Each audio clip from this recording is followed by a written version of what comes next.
আল্লাহ নবী নূর নবী দয়া নবীর দরবারে একটা যুবক ছেলে একদিন চলে আসলো। ছেলেটা ইহুদি ধর্মের ছেলে ছিল, ইহুদি ঘরের ছেলে ছিল। কেমন ভাবে নবীর পক্ষে থাকলে, নবী পাকের গোলামি করলে নসিবটা কিভাবে পাল্টে যায় দেখে নিন। এ নওজোয়ান তরুণেরা, যুবকেরা, ওই ইহুদি ঘরের যুবকটা আল্লাহ নবীর দরবারে এসে বাইরে থেকে নবী পাক কি বলে শুনতে লেগেছে।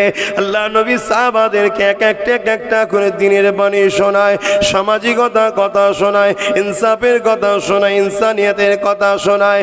এখানে আরেকটা কথা বলে নি, আমাদের অনেকে ধারণা হলো ইসলাম হলো ১৫০০ বছরের না। ইসলাম তো সেইটা যিনি বাপ আদম মেনেছিলেন, কারণ ইসলামের প্রথম বাণী হলো লা ইলাহা ইল্লাল্লাহ, নেই কোনো ইলাহা এক আল্লাহ ছাড়া।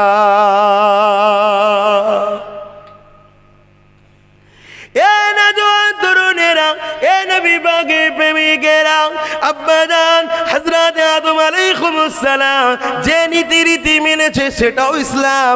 আমার রাসূল পাক সাল্লাল্লাহু আলাইহি ওয়াসাল্লাম হলো দ্বীন ইসলামের আখেরি মেসেঞ্জার, দ্বীন ইসলামের আখেরি প্রচারক, দ্বীন ইসলামের আখেরি রাসূল।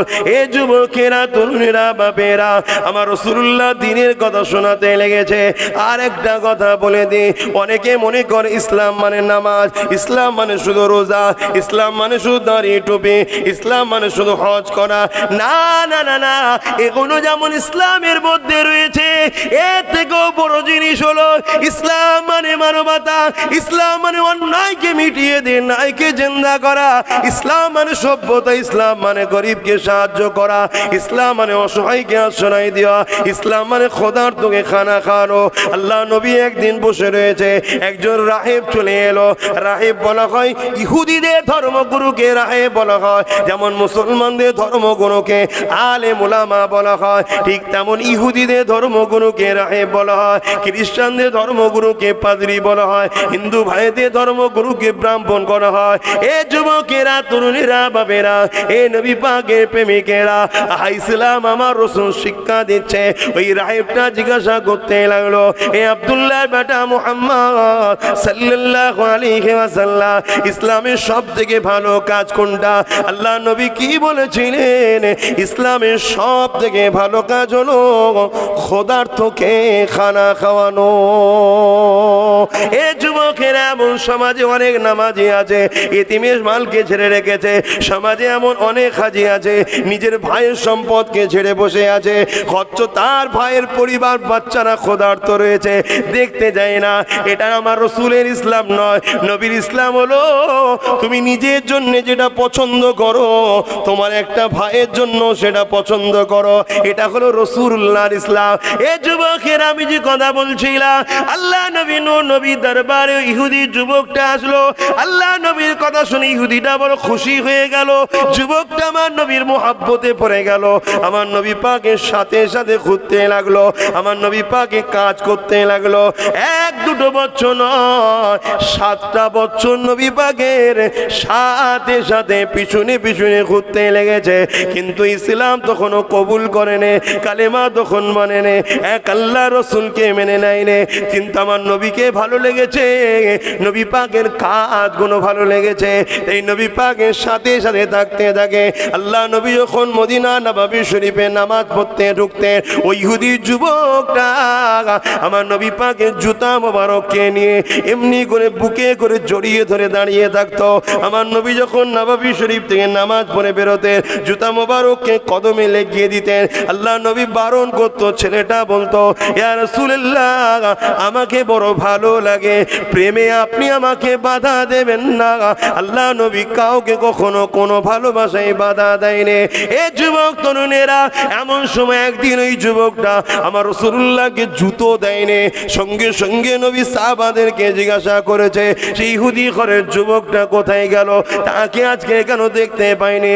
সাহাবী বলেছিলেন, ইয়া রাসূলুল্লাহ, হে হাবিবাল্লাহ, ওই বাচ্চা যুবকটা বড় অসুস্থ অসুস্থ রয়েছে। আল্লাহ নবী সঙ্গে সঙ্গে বললেন চলো বাবা, আমি রসুলটাকে দেখতে যাব বাবা। আল্লাহ নবী ইহুদির বাড়ি গেলেন। বিমারিকে দেখতে যাওয়া নবীর সুন্নাত। আমি মুসলমানকে দেখতে যাই না, অথচ আমার সাথে যে কালকে নামাজ পড়লো আজকে কেন এসলো না? উচিত মুসল্লি তার বাড়িতে যাওয়া, তার খোঁজ খবরটা নেওয়া। কেন সে আমার ভাই, কলেমা পড়া ভাই। আল্লাহ নবী তো ইহুদির বাড়িতেও গেছে, আমরা আমার নিজের ভাইয়ের বাড়িতেও যাই না, বড় দুঃখের বিষয়। অথচ আবু দাউদ শরীফের হাদিস রয়েছে, আল্লাহ নবী জানিয়ে দিলেন কিয়ামতের দিনে একটা লোককে আল্লাহ উঠাবে। তুমি কোথায় যাবে বলো? সে বলবে আল্লাহ নামাজ পড়েছি, রোজা রেখেছি, হজ করেছি, দান খায়রাত করেছে, আমি জান্নাত যাব। আমার আল্লাহ বলবেন দুনিয়ায় যখন আমি অসুস্থ ছিলাম তুমি কেন আমাকে সেবা করোনি? আবু দাউদ শরীফের হাদিস। বান্দা তো অবাক হয়ে যাবে, আল্লাহ আপনি তো সব জিনিস থেকে পবিত্র, বিমার তো আমাদের হয়, আপনাকে আবার বিমার কেন হবে? সত্যি আল্লাহর কি বিমার হয়? হয় না।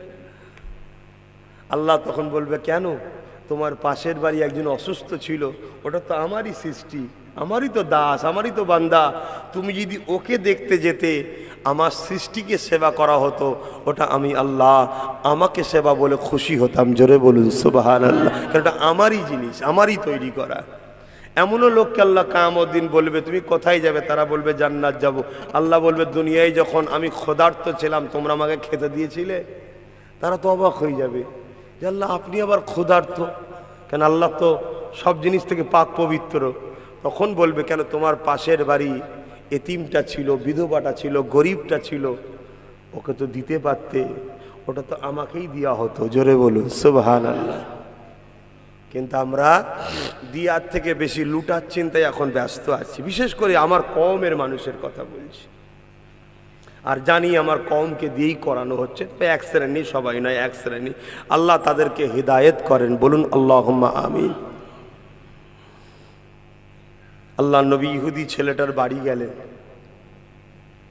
যে রসুলের পাক সাল্লাল্লাহু আলাইহি ওয়াসাল্লাম যুবকটার মাথায় শুধু হাতটা দিয়েছে, দিয়ে হাতটাকে টেনে নিয়েছে, নিয়ে বলছে বাবা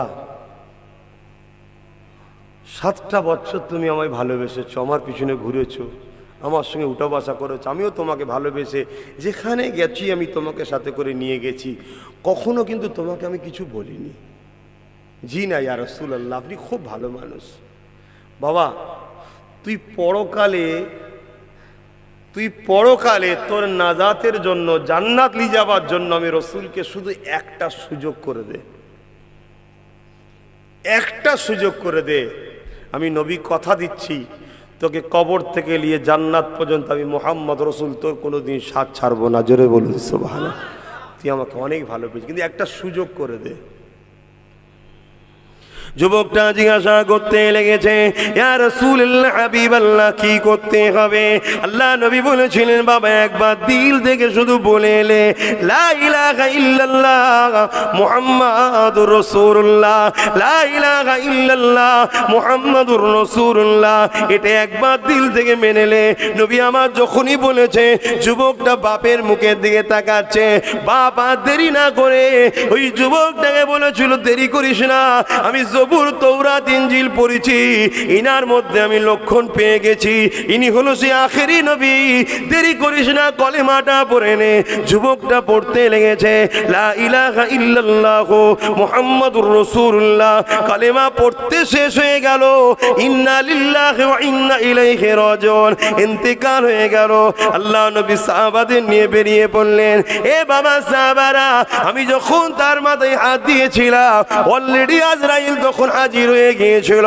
আমি রাসূলের পাক সাল্লাল্লাহু আলাইহি ওয়াসাল্লাম বললাম অপেক্ষা করো, কেন আমাকে মহব্বত করেছে, একে যদি আমি রাসূল এই অবস্থায় ছেড়ে দিই মনে বড় ব্যথা লাগবে। তাই আমি বললাম একটা বার কলেমাটা পড়ে নে, কলেমা পড়ে নে। এ নবীর উম্মতেরা, ঈমান যখন নিয়ে চলে এসেছে, ওই যুবকটা সাধারণ যুবক নয়, ওই যুবকটার মর্যাদা সাহাবাদের কাতারে হয়ে গেছে। আল্লাহু আকবার। রসুলকে জিন্দাবাদ, রসুলকে মহব্বত করুন, নবীর দিনকে ভালোবাসুন, কোন মোড়ে কোন জায়গায় আপনার নসিব চমকে যাবে, আপনি পরিবর্তন হয়ে যাবেন। আল্লাহ আপনাকে কবুল করে নেবে। রসুল ছেড়ে, আল্লাহ ছেড়ে আমাদের জিন্দগিটাই তো আজকে শেষ হয়ে যাচ্ছে। আসেন, আল্লাহ আমার জন্য দোয়া করেন, আমিও দোয়া করি, আমাদের উভয়কে আল্লাহ তার পেয়ারা বান্দাদের দলভুক্ত যেন আল্লাহ বানিয়ে দেয়। বলুন আল্লাহুম্মা আমিন। আজকে শহীদান হুজুরদের স্মরণে জলসা, কিন্তু আমি আলোচনাটা অন্য বিষয়ই করলাম। শহীদান হুজুরদের জিন্দগিটা এটাই ছিল, তারা সব কিছু করেছে আল্লাহর জন্যে, সব কিছু করেছে আল্লাহর জন্যে। আল্লাহ তাই তাদেরকে উঁচু মাকাম দিয়েছে। তারা কখনো ভয় করে না দুনিয়ার কোনো শক্তিকে। তারা নিজেদের সব কিছুই আল্লাহর রাস্তায় কুরবান করে দিয়েছে, যেমন সাহাবা হুজুরদের জীবনীতে পাওয়া যায়। আজ আপনাদের এলাকায় দুজন শহীদান হুজুর, বহুত দিন ধরে এই মাহফিল হচ্ছে, আমি শুনে এলাম বহুত বছর ধরে হয়ে আসছে হুজুরদের স্মরণে এই মাহফিল। আল্লাহ এই মাহফিলকে আজও চালাচ্ছে, সবে কিয়ামত পর্যন্ত হুজুরদের উদ্দেশ্য করে এই ইসালে সাহাব এই মাহফিলকে আমাদের পরের জেনারেশন যেন ধরে রাখতে পারে, সেই তৌফিক যেন আল্লাহ দেয়। বলুন আল্লাহুম্মা আমিন। মনে রাখবেন, জিনাদের স্মরণে যেদিন ইসালে সওয়াব হয়, তিনাদের রুটা সেদিন খুশি থাকে, সেদিন খুশি থাকে। আজ আমরাও আশা রাখতে পারি যে শহীদান হুজুরদের রুহানি দোয়া আল্লাহ চাইলে আমরাও নসিবে পাবো। বলুন ইনশাআল্লাহ। আল্লাহ কত সম্মান দিয়েছে, চারটে বড় নিয়ামতের দরজা, নবীন, সিদ্দিকিন, সোহাদা, সলেহীন, চারটে সব থেকে বড় নিয়ামতের দরজা। এই চার শ্রেণীকে আল্লাহ বলেছে উলাইকা রফিকা, এরা আমার বড় প্রিয় বন্ধু। জোরে বলুন সুবহানাল্লাহ। আল্লাহ বলছেন শহীদরা হলো আমার বন্ধু, নবীনরা আমার বন্ধু, সিদ্দিকিনরা আমার বন্ধু, সোহাদা সলেহীনরা আমার বন্ধু। আল্লাহ বলছে বন্ধু, আল্লাহর বন্ধুদের সঙ্গে ঝগড়া নয়, আল্লাহর বন্ধুদের সঙ্গে বন্ধুত্ব করুন। কেন রাসূল বলেছেন কিয়ামতের দিনে একটা চেন যাবে জান্নাতে। কিরকম? একজন আলেম আল্লাহর বন্ধু, তার সাথে যাবে তার খাদেম বা তার ভালোবাসার মানুষ, আরেকজন যাবে যে আলেমটার কাছে যেতে পারেনি, কিন্তু আলেমের কাছে যে যেত, আল্লাহর ওলির কাছে যে যেত, তাকে ভালোবাসতো, এও ওই কাতারে জান্নাতে যাবে। জোরে বলুন সুবহানাল্লাহ। ভালোবাসা, সব জিনিস বৃথা হতে পারে, ভালোবাসা কখনো বৃথা যায় না। এ বিষয়ে একটা হাদিস আপনাদেরকে শোনাই। আল্লাহ নবী নবী নবী মদিনা নববী শরীফে বসে আছে, বুখারী শরীফের হাদিস। এমন সময় একটা গ্রামের মানুষ আল্লাহ নবী দরবারে চলে আসলে, আসসালাতু আসসালামু আলাইকা ইয়া রাসূলুল্লাহ হাবিবাল্লাহ, কিয়ামতটা কবে হবে? আল্লাহ নবী বলেছিলেন, বাবা ছেলে রে, কিয়ামত অবশ্যই একদিন হবে। কারণ আল্লাহ যখন কোরআনের মধ্যে জানিয়েছে ইযা ওয়াকাতিল লাইসা লিওয়াকাতিহা কাযিবা, কিয়ামত অবশ্যই হবে, এই ঘটনার মধ্যে কোনো মিথ্যা নাই, এই ঘটনাটা অবশ্যই ঘটবে। তবে বাবা ছেলে, তুমি কিয়ামতের জন্য কি করেছো বলো? এ বাবা ছেলে, মাদাত্তারাখা, কি করেছো বলো? ফাকামাদাতুলহা কাসীরা সালাতি ওয়া সিয়ামি, ইয়া রাসূলুল্লাহ হাবিবাল্লাহ, বেশি বেশি নামাজ রোজা করতে পারে না, ফরজ ওয়াজিব সুন্নাতে মুআক্কাদাটুকু করেছে। তবে ইল্লা আন্নী উহিব্বুল্লাহ ওয়া রাসূলুহু, আমার অন্তরে, আমার হৃদয়ে, আমার কলবে সব থেকে বেশি আল্লাহ ও আল্লাহ নবীকে ভালোবেসেছি। এই কথাটা শোনার সাথে সাথে নবী আমার কি জবাবটা দিয়েছিলেন শুনে রেখে দিন। আল মারউ মা মান হাব্বা, দুনিয়ায় যে যাকে ভালোবাসবে পরকালে সে তার সঙ্গে থাকবে। এ আমার সাহাবীরে, দুনিয়ায় তুমি যখন আমাকে ভালোবেসেছো, আখিরাতে তুমি আমার সঙ্গে থাকবে। এই হাদিসটাকে সামনে রেখে সাহাবা হুজুররা জিজ্ঞাসা করেছিলেন, ইয়া রাসূলুল্লাহ হাবিবাল্লাহ, তরুণ একজন মানুষ আর একজন মানুষকে ভালোবাসে, দুনিয়ায় কোনোদিন দেখা হয়নি, কিয়ামতের দিনে কি করে দেখা সাক্ষাৎ হবে? আল্লাহ নবী জানিয়ে দিলেন, কিয়ামতের দিনে আমার আল্লাহ তার সঙ্গে পরিচয়টা ঘটিয়ে দেবে। যেমন বোঝাবার জন্য বলছি, আজ দুইজন শহীদানকে এলাকার মানুষ ভালোবাসে, মেহনতের কষ্টের পয়সা দিয়ে তাবারুকের ব্যবস্থা করে হুজুরের স্মরণে জলসা করতে লেগেছে, হুজুরের ভালোবাসায় মাহফিল করতে লেগেছে। আমরাও মূল্যবান সময়কে এমন করে কেনা খরচ করে এই মাহফিলে এসে বসে আছি, হুজুরের জলসায় হাজির হয়েছি। দুনিয়ায় কোনোদিন তো তিনি আমাদের ঘরে যদি আল্লাহ দেখিয়ে থাকে আমরা তো কখনো দেখতে পাইনি, কেননা তিনি অনেক আগে চলে গেছে। এই হাদিসটাকে সামনে রেখে সাহাবা হুজুরদের করে নবী জানিয়েছিলেন, সাহাবারা কিয়ামতের দিনে আল্লাহ তার সঙ্গে তার পরিচয় করে দেবে। হযরতে আব্বাস ইবনে মালিক, হযরতে আব্বাস ইবনে মালিক আর আরেকজন শহীদ হযরতে লতিফ রাহমাতুল্লাহ আলাইহি, দুজন শহীদের স্মরণে তিনাদের সঙ্গে কিয়ামতের দিনে আমাদের পরিচয়টা করিয়ে দেবে। রাসূলের হাদিস সত্য, ঈমান আমাদের রয়েছে, বিশ্বাস আমাদের আছে।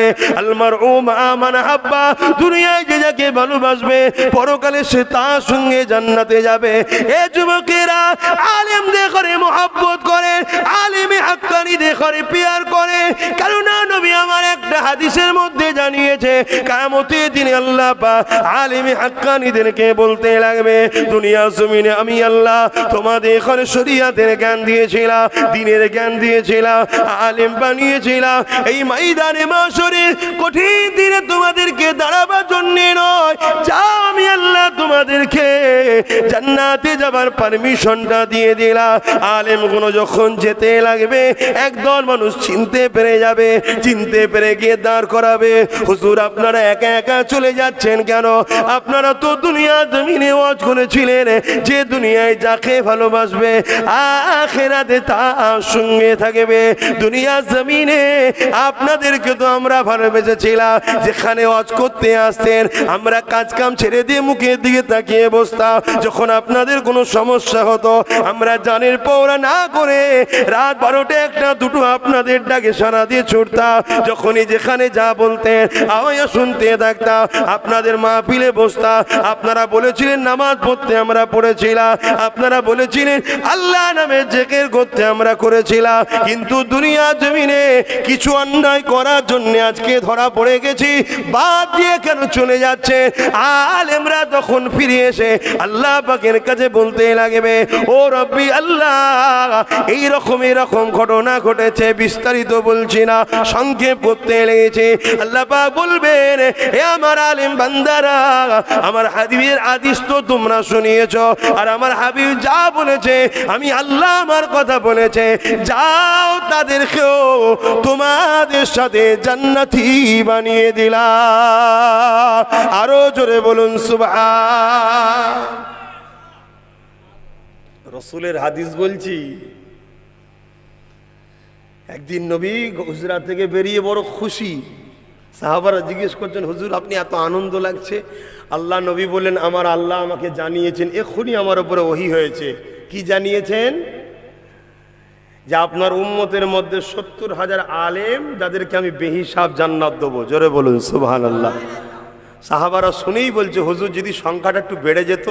আল্লাহ নবী বলছেন, আরে আমিও বলেছিলাম আল্লাহ সংখ্যাটা যদি বাড়তো। আল্লাহ তখন বলল, হাবিব এক একটা জন সাথে আরো 70,000 করে জান্নাতি করব। জোরে বলুন সুবহানাল্লাহ। আপনাদের এখানে আল্লাহ কারে ফুরফুরার মানুষ আমরা চতুর্দিকে ওলি ঘিরা।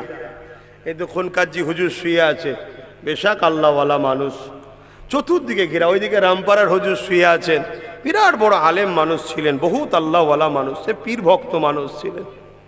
রামপাড়া হুজুরের একটা ছোট্ট কথা মনে পড়েছে। একদিন আফসোস করে বলছিলেন, যদি আমার পীর দাদা হুজুর বাংলার বর্ডার পার করে যদি কোনো জায়গায় আসতো, আমার পীরের যা অবদান আছে, আমার পীরের মুরিদরা আমার পীরের দরবারকে সোনার ইট দিয়ে বাঁধিয়ে দিত, কিন্তু আমরা পীরকে কিছু দিতে পারলাম না। এটা আফসোস করে তিনি বলেছিলেন। বিরাট বড় আলেম মানুষ ছিলেন, চতুর্দিকে ফুরফুরা শরীফের মানুষ। আমরা আল্লাহ ওয়ালাদের দিকে ঘিরা আছি, কিন্তু দুঃখের সাথে বলতে হচ্ছে আল্লাহ ওয়ালাদেরকে ভালোবাসুন, তাদের মাজারে যান, জিয়ারত করুন এবং দোয়া চান যাতে করে আল্লাহ আমাদেরকে নামাজি মুত্তাকি পরেজগার যেন বানান। বলুন আল্লাহুম্মা আমিন। আমাদের তো অনেক বড় নসিব যে এত বড় একটা পবিত্র এলাকায় আমরা আল্লাহর দয়াতে জন্মগ্রহণ করেছি, যেখানে হাজারো শহীদান হুজুরদের মাজার আছে, আবার জাবানার মুজাদ্দেদ আছে। মুজাদ্দেদটা কে? দাদা হুজুর পীর কেবলা মুজাদ্দেদ, অর্থাৎ নবী নবুয়াতের দরজা বন্ধ, নবী আর আসবে না। এবারে ওই নবীরা যে কাজ করতে আসতো ওই কাজ করার জন্যেই আল্লাহ এবারে মুজাদ্দেদদের ঘরে পাঠাচ্ছেন। জোরে বলুন সুবহানাল্লাহ। দাদা হুজুর হলেন মুজাদ্দেদ, আল্লাহ তিনাকে পাঠিয়েছেন। আল্লাহর কোরআনও বলছেন অ উলিল আমরে মিনকুম, উলিল আমর তিনি। এবং হাদিস পাক মাইয়ুজাদ্দিদু লাহা দীনহা, দ্বীনের জন্য আল্লাহ এবারে মুজাদ্দেদ পাঠাবে। আজ আমরা বড় খুশ নসিব যে জামানার মুজাদ্দেদকেও আমরা পেয়েছি। আল্লাহ আমাদের সকলকে দাদা হুজুরের সিলসিলার উপরে কায়েম মাকাম রাখেন, বলুন আল্লাহুম্মা আমিন। সিলসিলা বলতে আমরা অনেকে হয়তো বুঝে উঠতে পারি না। সিলসিলা পরস্পর, ধাপ সিঁড়ি শিকল পরস্পর একটার পর একটা। দাদা হুজুরের সিলসিলা বলতে ফুরফুরা শরীফ না, দাদা হুজুরের সিলসিলা বলতে আহলে সুন্নাত আল জামাত। আহলে সুন্নাত আল জামাতের পূর্ব ভারতের হেড অফিস হলো ফুরফুরা শরীফ, যেটা আমাদের হাই কপাল আমাদের, দেখুন কত বড়। আহলে সুন্নাত আল জামাতের পূর্ব ভারতের হেড অফিস হলো ফুরফুরা শরীফ, আর যার মেন দায়িত্ব ম্যানেজার হিসাবে ফুরফুরার হযরত জামানার মুজাদ্দেদ আবু বকর সিদ্দিক দাদা হুজুর পীর কেবলা। জোরে বলুন সুবহানাল্লাহ। যেমন আহলে সুন্নাত আল জামাতের আরেকটা এলাকা দেওবন্দি বলে একটা দল আছে, জানেন দেওবন্দি? জানেন কি? তিনাদের পীর সাহেব হাজী ইমদাদুল্লাহ মুহাজির মাক্কি রহমাতুল্লাহ আলাইহি, তিনি আবার ওই এলাকায় আহলে সুন্নাত আল জামাতের দায়িত্ব পেয়েছিলেন। তিনারও প্রচুর অবদান আছে, কথা বুঝে আসছে। আল্লাহ পাক তিনার দিনের কাজ যেমন বিভিন্ন জায়গায় নবী পাঠিয়ে করতেন, এবারে মুজাদ্দেদ পাঠিয়ে করছে।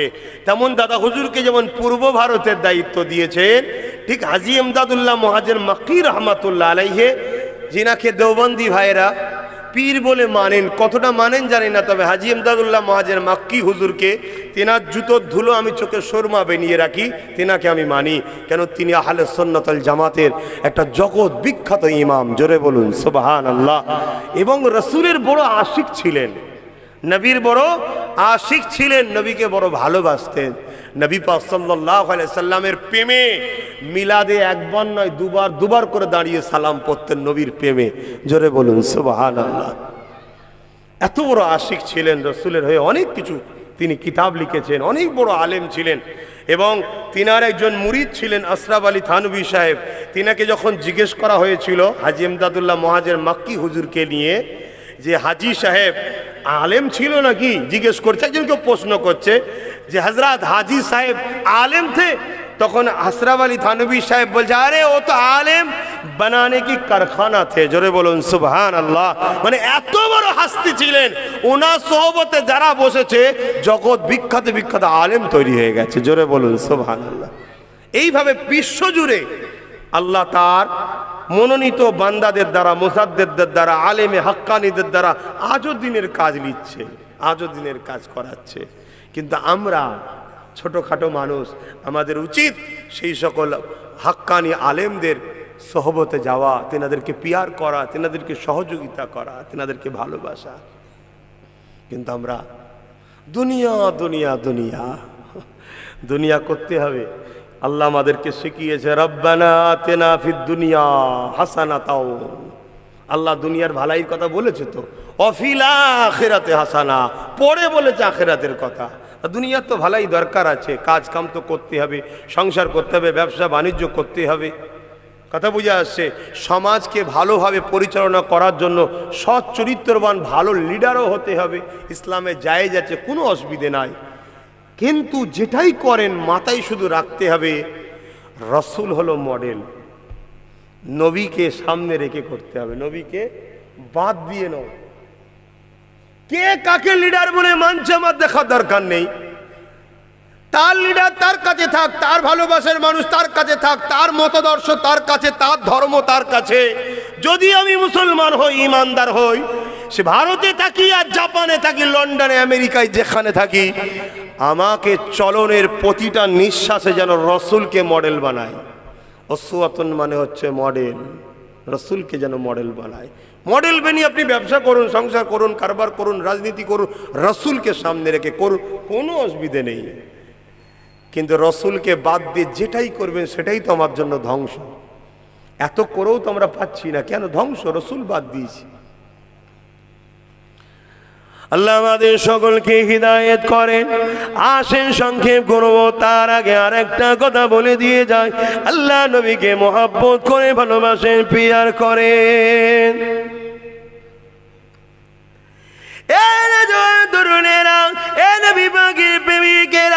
আল্লাহ তওবাকারীকে বড় পছন্দ করে, প্রথমেই বলেছিলাম।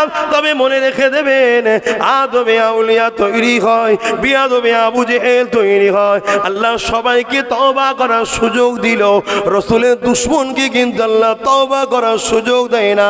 কেন? আল্লাহ কোরআনে ওয়াদা করে দিয়েছে, আমার হাবিব এমন একটা ব্যক্তিকে আমি জান্নাতে প্রবেশ করতে দেব না যে কিনা আপনার দুশমনের সঙ্গে বন্ধু রেখেছিল। কথাটাকে খুব ভালো করে মনে রাখবেন। আপনি নবীর সঙ্গে দুশমনি করেন নে, আপনি নামাজ পড়েন, রোজা রাখেন, হজ করেন, দান খায়রাত করেন, সব আপনার ভালো রয়েছে। কিন্তু আপনি এমন একটা লোকের সঙ্গে বন্ধুত্ব করেছেন যে কিনা আপনার নবীর দুশমন। আল্লাহ কোরআনে ওয়াদা করে দিয়েছে, এমন একটা ব্যক্তিকেও আমি জান্নাতে ঢুকতে দেব না যে কিনা আপনার দুশমনের সঙ্গে বন্ধুত্ব করেছে। কেননা আমার রাসূলের জন্য আল্লাহ সব বানিয়েছে। 7টা জাহান্নাম, 8টা জান্নাত। কেন? আল্লাহ তো 8টা, আল্লাহ পাক 7টা জাহান্নাম করেছে, 7টা জান্নাত করতে পারতেন। আল্লাহ তাই করেছে, কিন্তু একটা বাড়তি আল্লাহ করেছে, ওটা আমার রাসূলুল্লাহর খাতিরে করেছে। এ যুবক, কি করে আমি রাসূলের কথা বলবো? আল্লাহ যা সম্বন্ধে জানিয়ে দিয়েছে, ওয়ারাফানা লাকা যিকরা, আমি আপনার জিকিরকে বুলন্দি করেছি, আমি আপনার জিকিরকে বড় মাকাম দিয়েছি, আমি আপনার আলোচনাকে বড় সম্মানিত করেছে। কেমন সম্মানিত করেছি? আল্লাহ নবী জানিয়ে দিলেন, কেউ যদি আমার আলোচনা করে, আমার আলোচনাকে আল্লাহ নিজের আলোচনার মধ্যে শামিল করে দিয়েছে, নিজের আলোচনার মধ্যে গণ্য করে দিয়েছে। তাহলে সেই নবীর আলোচনা কি করে আমি করব, যার আলোচনার প্রতিটা মুহূর্তে আপডেট হয়? যেমন আমাদের মোবাইল রয়েছে হাতে, বোঝাবার জন্য বলছে, মাসে একবার হোক দুবার হোক অটোমেটিক আপডেট এসে যায়। আপডেট যখন মারেন, নতুন নতুন সিস্টেম অটোমেটিক চলে আসে। বোঝাবার জন্য বললাম, আমার রাসূলুল্লাহর মর্যাদাকে আমার আল্লাহ প্রতিটা সেকেন্ডে সেকেন্ডে আপডেট করতে লেগেছে, প্রতিটা মুহূর্তে মুহূর্তে আল্লাহ নবীর সম্মান মাকামকে বাড়াতে লেগেছে। তাই তো আল্লাহ জানিয়ে দিলে, ইন্নাল্লাহা ওয়া মালাইকাতাহু ইউসাল্লুনা আলান নবী ইয়া আইয়ুহাল্লাযীনা আমানু। এই যে আল্লাহ কোরআনে বলছেন, নিশ্চয়ই আমির আল্লাহ আমার হাবিবের উপর দরুদ পাঠায়। আল্লাহ দরুদ পাঠায় মানে আল্লাহ পড়ে না আল্লাহুম্মা সাল্লি আলা, আল্লাহ এটা করে না। এর মানে হলো এটা, আল্লাহ তার হাবিবের গুণগান প্রশংসা বাড়াতেই থাকে। আরো জোরে বলুন সুবহান। এ যুবকেরা, নামাজ আমাদের জন্য ফরজ, রোজা আমাদের জন্য ফরজ। যদি নামাজ কাজা হয়ে যায় গুনাহ হবে, রোজা কাজা হয়ে যায় গুনাহ হবে, বেঈমান কাফের হয়ে যাবে না? তওবা করলে আল্লাহ মাফ করে দিতে পারে। হজ আমাদের জন্য, মালদারদের জন্য ফরজ। যদি কেউ কাজা করে ফেলে গুনাহ হবে, তওবাকারীকে আল্লাহ মাফ করে দিতে পারেন এবং করে দেবেন, ওয়াদা করেছে। আল্লাহর জন্য দান খায়রাত করতে হবে, এখনো আমাদের জন্য সব ফরজ, ইবাদত ইবাদত ইবাদত। আর আল্লাহ তিনি তিনার হাবিবকে ইবাদত বানাইনে, তিনার হাবিবকে আল্লাহ ঈমান বানিয়েছে। অর্থাৎ আপনি বাজারে গেলেন, আলু পটল যা কিছু বাজারে কিনবেন কিনেছেন, কিন্তু ব্যাগ পাত্র যদি না থাকে আনবেন কি করে? আপনি নামাজ রোজা হজ যাকাতটা বুঝাবার জন্য বলছি।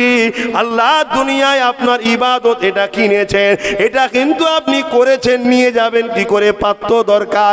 ওই পাত্রটা হলো নবী, অর্থাৎ নবীর আদব, নবীর প্রেমটা হলো ঈমান। যদি আদব আর প্রেমে ঘাটতি হয়, ইবলিস 7 কোটি বছর নামাজ পড়েছে, নাজাত আছে?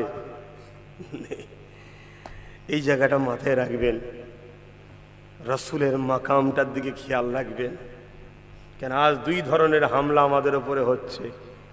একদল লোক আমাদের জানমালের দুশমন, একদল লোক আমাদের জানমালের দুশমন, আর একদল লোক আমাদের ইমানের দুশমন। জানমালের দুশ্মনকে চিনা যায়। যেমন আমার দেশে যারা বসে আছে, বুঝতে পারছেন না, লজ্জার কিছু নেই, সত্য কথা, তারা তো আমাদেরকে তাড়াতে চাইছে, মারতে চাইছে। এটা হচ্ছে জানমালের দুশ্মন। ঘর বাড়িগুলো সব ভেঙে দিচ্ছে, কোনো জানমালের দুশ্মন। কিন্তু ইমানের দুশ্মনকে চিনা বড় মুশকিল, কারণ ইমানের দুশ্মন হুবাহুব মুসলমান সেজে আছে। চিনবেন কি করে? নবীর মাকামের কথা বললেই কষ্ট হয়, নবীর আলোচনা করলেই অসুবিধে হয়, নবীর শানের কথা বললেই কষ্ট হয়, নবীর মর্যাদার কথা বললেই কষ্ট হয়, নবীর প্রেমের কথা বললেই কষ্ট হয়। এটা একটা চিনার বড় নমুনা। আপনারা আম মানুষ, আপনাদের ঘরে বলে গেলাম। আর পৃথিবীতে একটা লোক জান্নাত যেতে পারবে না যার মধ্যে ঈমান নাই। সে হুজুরের ছেলে হোক আর হুজুর দাবিদার হোক, মুফতি হোক আর ইমাম হোক আর আলেম হোক, ঈমান ছাড়া নাজাত কারণে। ঈমানদার যত বড়ই গুনাহ করুক, যত গুনাহ করুক, একদিন না একদিন কিন্তু আসামি জাহান্নাম খেটেও জান্নাত যাবে। জোরে বলুন সুবহানাল্লাহ। ঈমানটা কি? রসুলের প্রেম আর নবীর আদব। সব কিছুর থেকে সব কিছুর ওপরে নবীকে প্রেম করতে হবে, সব কিছুর থেকে সব কিছুর ওপরে নবীকে আদব করতে হবে। কথা বুঝতে পারছেন? এটা হলো ঈমান। আমার কথা বুঝছেন তো নাকি অসুবিধা হচ্ছে? এটা হচ্ছে মূল জিনিস। কিন্তু আজ আমাদের নবীর প্রেম আদব আমাদের কমে যাচ্ছে। যদি প্রেম আদব থাকে, আমরা সবকিছু আমরা কোরবান করতে পারবো, নবীর একটা সুন্নাতকে কোনোদিন কোরবান করতে পারবো না। যদি আদব প্রেম থাকে, আমার নবী পছন্দ, আমার নবী ভালোবাসতেন, আমার নবী পিয়ার করতেন, এটাকে আমি কখনো কোরবান করতে পারবো না। এটা হচ্ছে প্রেমের পরিচয়। দরুদ শরীফ আল্লাহুম্মা সাল্লি আলা সাইয়্যিদিনা ওয়া আলা আলি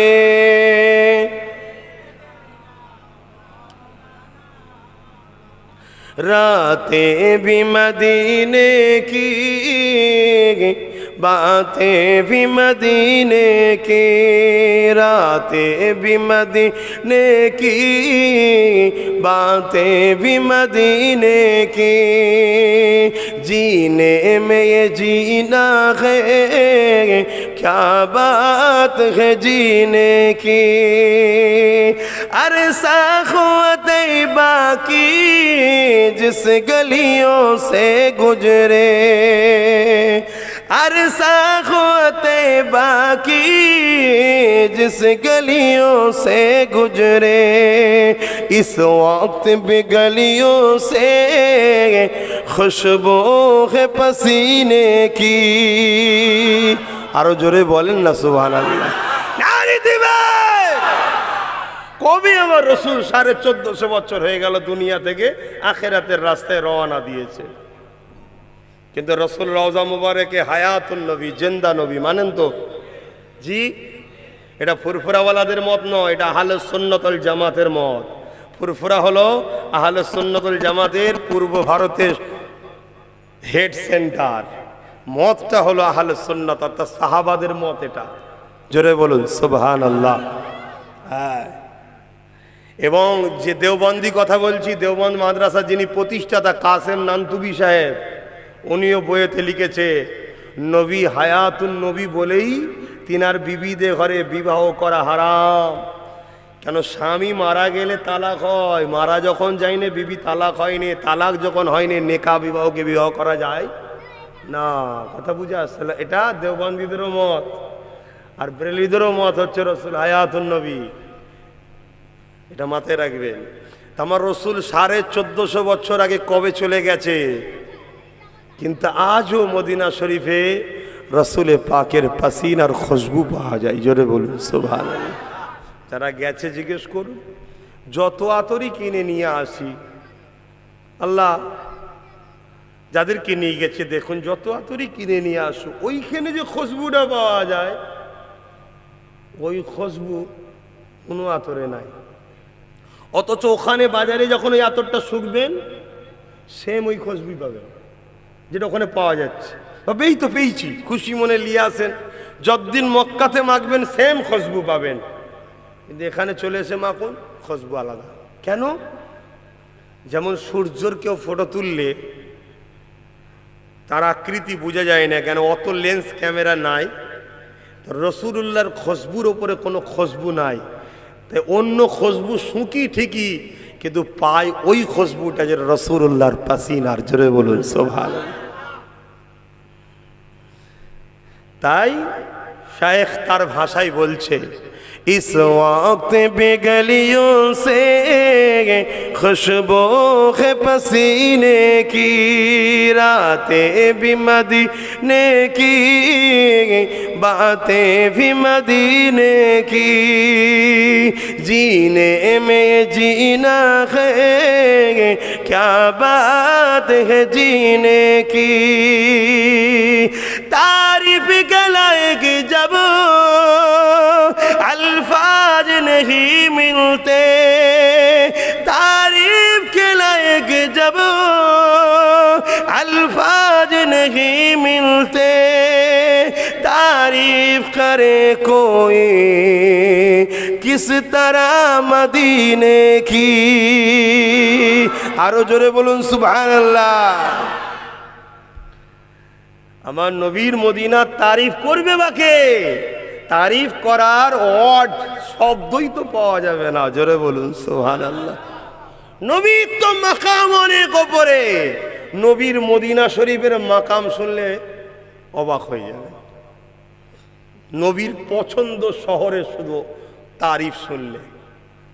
এক তারিখের মধ্যে আছে একজন হাজি হজ করতে গিয়ে দই খেয়েছে। স্বাভাবিক আমরাও খেয়েছি, আপনারা যারা গেছেন খেয়েছেন, দই খেয়েছে। খেতে খেতে সাথে হাজির করে বলছে, ধর এর থেকে আমাদের এলাকার দই ভালো বলেছে। স্বাভাবিক নর্মাল ব্যাপার বলেছে, কিন্তু না, প্রেমের কাছে এটা নর্মাল নয়। প্রেমটাই তো বুঝলাম না, প্রেম কাকে বলে, প্রেম কাকে বলে সেটাই তো বুঝলাম না। তবে শরিয়াতে প্রেম এটা বলা হয় নিজের খুশি নয়, যাকে ভালোবাসো তার খুশিটাই খুশি, নিজের বলে কিছু থাকে না। একে বলা হয় প্রেম। বুঝাবার জন্য বুঝাচ্ছি। এক গ্লাস পানি নেবেন, ঘরে গিয়ে কিছু চিনি দেবেন, চামচ দিয়ে ভালো করে গুলবেন, তারপরে দেখবেন ওর মধ্যে কি আছে বলুন। এখন দেখার পরে কি দেখবেন? পানি, চিনি আছে না নেই? আছে, কিন্তু দেখা যাচ্ছে। প্রেম একে বলা হয়। যাকে ভালোবাসি নিজেকে তার কাছে এইভাবে বিলিয়ে দেওয়া, নিজের বলে আর কিছু অস্তিত্ব থাকে না, কিন্তু আছি সেখানে, কিন্তু আমার অস্তিত্ব বলে কিছু নেই, সবটাই তার। একে বলা হয় প্রেম। তা দইটা যখনই খেয়েছে বলছে দইটা ভালো নয়। হাজি সাহেব ঘুমিয়েছে রাত্রিরে, আল্লাহ নবীর খবে দিদার হচ্ছে। জোরে বলুন সুবহানাল্লাহ। যাক, কপাল ভালো, এটা বাহানায় পেয়ে গেলি। আল্লাহ নবী বলছে, এই আমার মদিনা থেকে তুমি বেরিয়ে যাও, যেখানে দই ভালো সেখানে যাও। বলুন সুবহানাল্লাহ। চিন্তা করুন, আল্লাহ নবী তার শহরকে কত ভালোবাসে, তাহলে আমরা আমাদের শহরকে ভালোবাসবো না কেন? আল্লাহ নবী তার মক্কাকে ভালোবেসেছে, মাতৃভূমি, তাহলে আমরা কেন আমার ভারতকে ভালোবাসবো না? এটা তো আমাদের মাতৃভূমি। কিন্তু আমরা হুজুররা যখন দেশ ও সমাজের জন্য কথা বলি, কিছু মানুষের সমস্যা হয় যে হুজুররা বলবে কেন। আরে এটা বলা রাসূলের সুন্নাত, ভালোবাসা রাসূলের সুন্নাত। আমার সমাজ, আমার দেশ, আমার মাতৃভূমি, আমার দেশের সার্বভৌমত্বকে নিরাপদে রাখা চেষ্টা করা, এটা আমার দায়িত্ব, আমার রাসূল করেছে। তো যাক, আমি যেটা বলতে চাইছি, নবী মদিনাকে এত ভালোবাসতেন। আল্লাহ নবী একদিন হাত তুললেন, ও রব্বি আল্লাহ পাক, আপনি মক্কাতে যা রহমত দেন তার থেকে দুগুণা বেশি রহমত আমার মদিনাতে দেন। আল্লাহ নবী মদিনাকে এত ভালোবাসতেন, আল্লাহ নবী মদিনাকে এত প্যার করতেন। হযরতে আনাস থেকে রওয়ায়াত রয়েছে এবং হযরতে আবু হুরায়রা থেকেও রওয়ায়াত রয়েছে। এই হাদিসটা বুখারী শরীফেও পাবেন, মুসলিম শরীফেও পাবেন, মুত্তাফাকুন আলাইহি হাদিস। আল্লাহ নবী জানিয়ে দিলেন, এ বিশ্বে মানুষ রেখে দাও, আমার মদিনার উপরে কেউ যদি হামলা করার প্ল্যান করে, আমার পছন্দের শহর মদিনার উপরে কেউ যদি হামলা করার ষড়যন্ত্র করে, নাটক করে, প্ল্যান তৈরি করে, হামলা কিন্তু করেনি, নিয়ত করেছে হামলা করব। এই অবস্থায় যদি সে তওবা ছাড়া মারা যায়, আল্লাহ পাক তাকে জাহান্নামে এইভাবে গলাবে যেমন সীসা আগুনে দিলে গলে যায়। আমার শহরের ওপরে যে হামলা করার প্ল্যান নেবে, হামলা করেনি, শুধু প্ল্যান করেছে, আল্লাহ তাকেও এইভাবে আগুনে দিয়ে গলাবে। কেন? এটা আমার পছন্দের শহর। তাহলে নবীর পছন্দের শহরের ওপরে হামলা করলে প্ল্যান, হামলা করেনি, প্ল্যান করলে যদি শাস্তি হয়, তাহলে নবীর সুন্নাত এই টুপিকে নিয়ে যারা ইফতার পার্টিতে নাটক তৈরি করছে তাদেরকে আল্লাহ কি করবে একটু ভাবা দরকার আছে না নাই? খারাপ লাগলো? আমার কাছে রসুলের থেকে কেউ বড় আছে নাকি ভাই? অনেকে বলে যে হুজুর আপনি কি বলছেন, ভালো ভালো লোক বসে আছে, তুমি যদি ভালো লোকের ধর্ম মানো তাহলে ঠিক আছে, আর যদি আমেনার লালের ধর্ম মানো ইসলাম, তাহলে বাপ তোমাকে আমার কথা মানতে হবে। কেন? আমার দাদা হুজুর পীর কেবলার ওসিয়াতনামা বেশি দূর নয়, কালকে যদি ঘরে না থাকে দরবারে যাবেন, আমার বাড়ি তো পাওয়া যায়, দরবারে সব জায়গায় পাওয়া যায়। দাদা হুজুর ওসিয়াতনামার মধ্যে লিখেছে দাড়ি, টুপি, জুব্বা, পাগড়ি তুচ্ছ তাচ্ছিল্য করলে কাফের হয়ে যাবে। কে লিখছে? জবানার মুজাদ্দেদ। কারো ক্ষমতা নেই কথাটার বিরোধী করার, মুজাদ্দেদকে মানতে হবে, রসুলের হুকুম। দাড়ি, টুপি, জুব্বা, পাগড়ি কেউ যদি তুচ্ছ তাচ্ছিল্য করে কাফের হয়ে যাবে। এখানে যাদের যাদের মাথায় টুপি নেই এরা কেউ কাফেরও নয় আর গুনাহগারও নয়। টুপি না পড়লে গোনা হয় এটা বাজে কথা, টুপি না পড়লে গোনা হয় না। টুপি পড়লে সুন্নাতের সওয়াবটা পাওয়া যায়, না পড়লে গোনা হয় না। কথা কিছু বুঝছেন না, বোঝেন না? কিন্তু টুপি নিয়ে কেউ যদি নাটক করে, টুপি নিয়ে কেউ যদি ড্রামা তৈরি করে, রাসূলের সুন্নাতকে একটা মুমিনা মুসলিম নারীর মাথায় পরানো চলবে না। সেখানে অর্ধেক উলঙ্গ শরীর দেখা যাচ্ছে, তার মাথায় নবীর টুপি পরাই কিভাবে? আর সেখানে আমার কম বসে আছে। এগুলো ইসলামের ক্ষতি না ক্ষতি নয়? কি গো কথা বলুন, এর প্রতিবাদের দরকার আছে না নাই? তবেই তো নবীর প্রেম, তবেই তো নবীর প্রেম। প্রেম কাকে বলে? প্রেম কাকে বলে? খাতমে নবুয়তের বিরোধী করেছিল মুসাইলামাতুল কাজ্জাব। হযরত আবু বকর সিদ্দিক তখন খলিফাতুল মুসলিমিন ছিলেন। খাতমে নবুয়তের বিরোধী করে মুসাইলামাতুল কাজ্জাব নিজেকে নবী দাবি করেছিল। সিদ্দিক আকবর মদিনার নববী শরীফের মেম্বারে দাঁড়িয়ে গেল। সাহাবারা সব কাতার দিয়ে জামাতে নামাজ পড়ছে। নামাজ বাদ সিদ্দিক আকবর মেম্বারে দাঁড়িয়ে গিয়ে বলছে, এ নবী সাহাবারা, আমাদের জান প্রিয় না রসুল প্রিয়? সাহাবাদের ঘরে আবু বকর সিদ্দিক এই কথা বলতে দেরি সাহাবাদের চোখ দিয়ে পানি ঝরতে লেগেছে। সবাই এক কথাই বলে উঠেছে, লব্বাইকা ইয়া রাসূলুল্লাহ, হুজুর আমাদের জান আপনার জীবনের কদমে কুরবান হয়ে যাক, আমাদের কাছে জান আগে নয়, আপনি আগে। সিদ্দিক আকবর বলেছিলেন, মুসাইলামাতুল কাজ্জাব নামে একজন জাহান্নামী রাসূলের খাতমে নবুয়তের বিরোধী করছে, সে নিজেকে নবী দাবি করেছে, তার বিরুদ্ধে সংগ্রাম করতে হবে।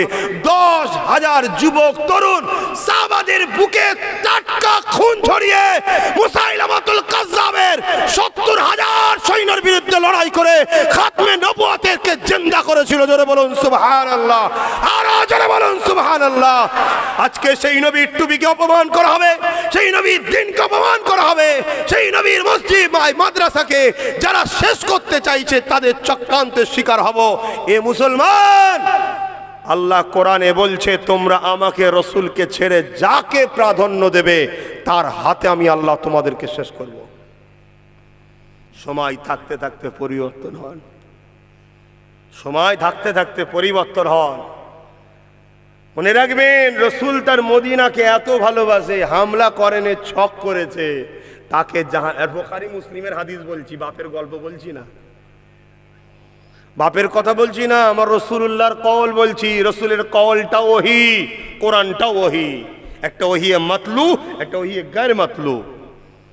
একটা ফেরেশতা মাধ্যমে ডাইরেক্ট এসেছে, আর একটা নবীকে বলার হুকুম দেওয়া হয়েছে, নবী বলেছে। কথা বুঝতে পেরেছেন? তাহলে আজকে কি হচ্ছে সমাজে? সেই নবী মদিনাকে কত ভালোবাসেন, মদিনার উপরে হামলা করা ছক করলে আল্লাহ রসুল বলছে তাকে জাহান্নামে এইভাবে আল্লাহ গলাবে। যেমন সীসা আগুনে দিলে গলে যায়। সুদূরে যাও, টুপি মাথায় দিওনি সওয়াব পাচ্ছ না, কিন্তু টুপির যে নাটক করবে আর তার সাথে বন্ধু করবে তোমাকে জবাব আল্লাহকে দিতে হবে। মনে রেখে দেবে, দুনিয়া চিরস্থায়ী নয়, যেতে হবে একদিন আখিরাত। আল্লাহ নবী মদিনাকে এত ভালোবাসে, আল্লাহ নবী বারবার মদিনার জন্য দোয়া চায়। আল্লাহ নবী তাই বলেছিলেন, এ দুনিয়া মানুষ রেখে দাও, আমি নবী প্রথমে কিয়ামতের দিনে আমার আহাল পরিবারের জন্য শাফাআত করব। প্রথমে শাফাআত করবে কাদের? নবীর আহাল পরিবার। বলুন তো ভাই, নবীর আহাল পরিবার খাতুনে জান্নাত, মওলা আলী, হাসান হোসাইন, এনাদের কথা রসুল বলছে নাকি? কিয়ামত পর্যন্ত যত নবীর খানদানে আসবে, সে সিদ্দিকী হোক, ফারুকি হোক, আব্বাসী হোক, এসব নবীর বংশ কোরাইশ। ওই যে শুয়ে আছে একটা নসিমপুর না কি বলে, মোল্লা সিমলে, হজরতে আব্দুল দাইয়ান ফারুকি রহমতুল্লাহ আলাইহি শুয়ে আছে। উনি হচ্ছেন দাদা হুজুরের খলিফা, কিন্তু ওমর ফারুক হুজুরের খুনের ছেলে, সেই বংশে ধারায় চলে এসছে। তা যত আছে সিদ্দিকী, ফারুকি, আব্বাসী, ইনারা সব কোরাইশ, ইনারা সব নবীর বংশের। কিয়ামত পর্যন্ত আল্লাহ রাসূল বলছে, কিয়ামতের দিনে সর্বপ্রথম আমি শাফাআত করব আমার পরিবারদের। আলহামদুলিল্লাহ, সেই বংশে আল্লাহ একটা সদস্য করেছে। আল্লাহ যেন নবীর শাফাআত নসিবে মিলাই, আপনাদেরও যেন মিলাই, বলুন আল্লাহুম্মা আমিন। দ্বিতীয় নবী বলছেন, আমার পছন্দের শহর মদিনাবাসীদের সুপারিশ করব, জোরে বলুন সুবহানাল্লাহ। তৃতীয় বলছে মক্কাবাসী, তারপরে পৃথিবীর যে কোনো ইমানদার উম্মত সবাইকে নবী জান্নাতে নিয়ে যাবে, জোরে বলুন সুবহানাল্লাহ। একটা কেউ জাহান্নামে যাবে না, যার মধ্যে জাররা সরষের দানার থেকেও ছোট যদি ইমান থাকে, একটা কেউ থাকবে না, সব জান্নাত যাবে নবীর ওসিলায়, জোরে বলুন সুবহানাল্লাহ। মানেন তো নাকি এগুলো? হ্যাঁ, ইমান ঠিক রাখেন ভাই। আর এই মাকামটা নবীকে কে দিচ্ছে? বলুন বলুন বলুন, আল্লাহ। তাহলে সব কিছুর মালিক কে? আল্লাহ।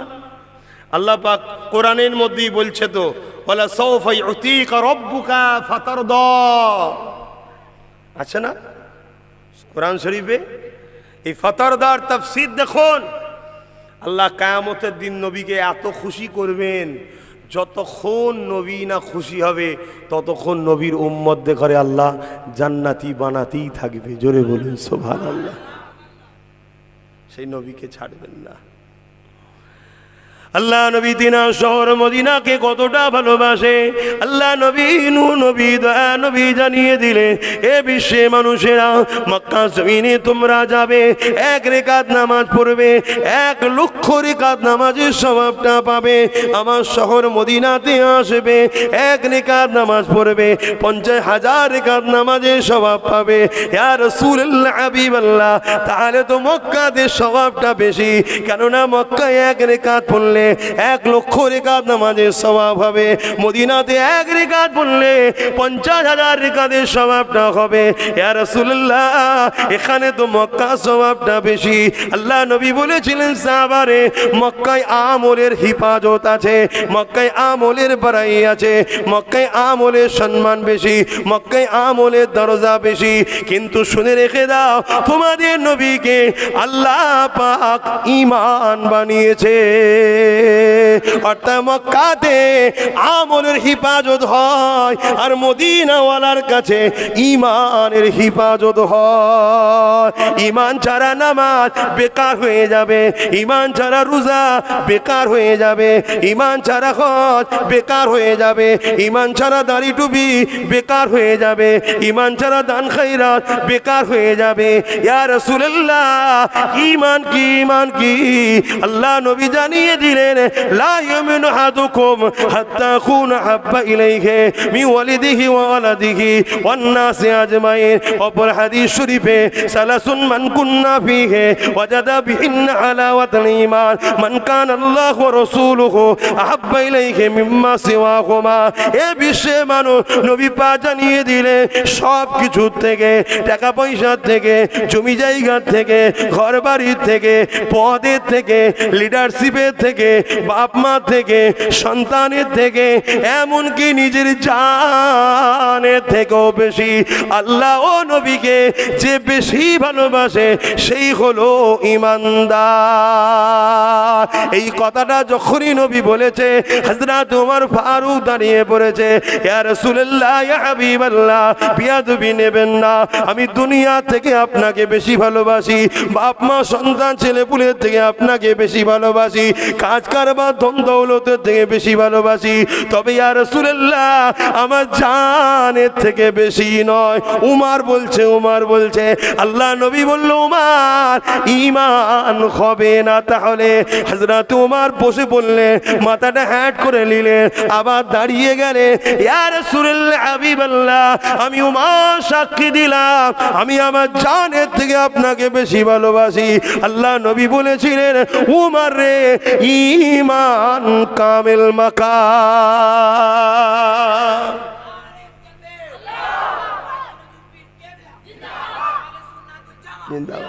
হযরত ওমর ফারুক রাসূল বলছে আমি তো গুনাহগারের কে।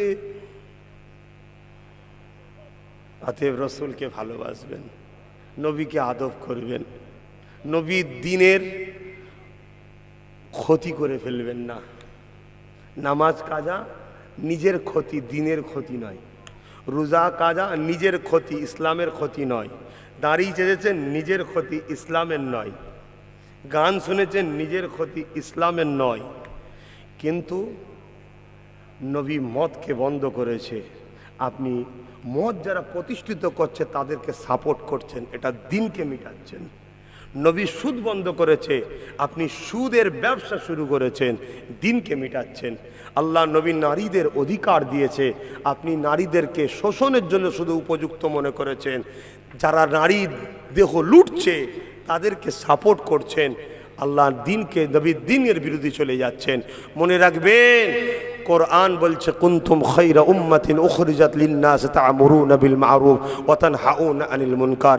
আল্লাহ জানাচ্ছে উম্মতে মুহাম্মাদি দ্বীন ইসলাম চলছে দুটো পার্টির ওপর দিয়ে। ট্রেন দেখেছেন, ট্রেন দুটো পার্টির ওপর দিয়ে যায়, ইসলামটাও দুটো পার্টির ওপর দিয়ে যাচ্ছে। একটা হলো ন্যায়ের পক্ষে থাকার পার্টি, আর একটা হলো অন্যায়ের বিরোধী করার পার্টি। একটা পার্টিতে যেমন ট্রেন চলে না, দ্বীন ইসলামও কখনো একটা পার্টিতে থাকবে না। তাই আপনাকে ন্যায়ের পক্ষে থাকতে হবে, অন্যায়ের বিরোধী করতে হবে, এর নাম ইসলাম। ইসলামে দুটো জিনিস আছে, একটা আল্লাহর হক আর একটা হলো বান্দার হক। জুলুমকে কখনো ইসলাম মাফ করেনি। তাই জালিমের সঙ্গে থাকবেন না, জালিমকে সহযোগিতা করবেন না, জুলুম করবেন না। বিশেষ করে এতিম, অসহায়, বিধবা, গরিবদের ঘরে ভালোবাসবেন, তাদেরকে প্যার করবেন। আল্লাহ নবী বলেছেন যে এতিমের মাথায় হাত বুলোয়, সে যেন আমি রাসূলুল্লাহ আমার মাথায় হাত বুলোলো। জোরে বলুন সুবহানাল্লাহ। কেন আমি নবী এতিম ছিলাম, তাই তোমরা এতিমকে কষ্ট দিও না।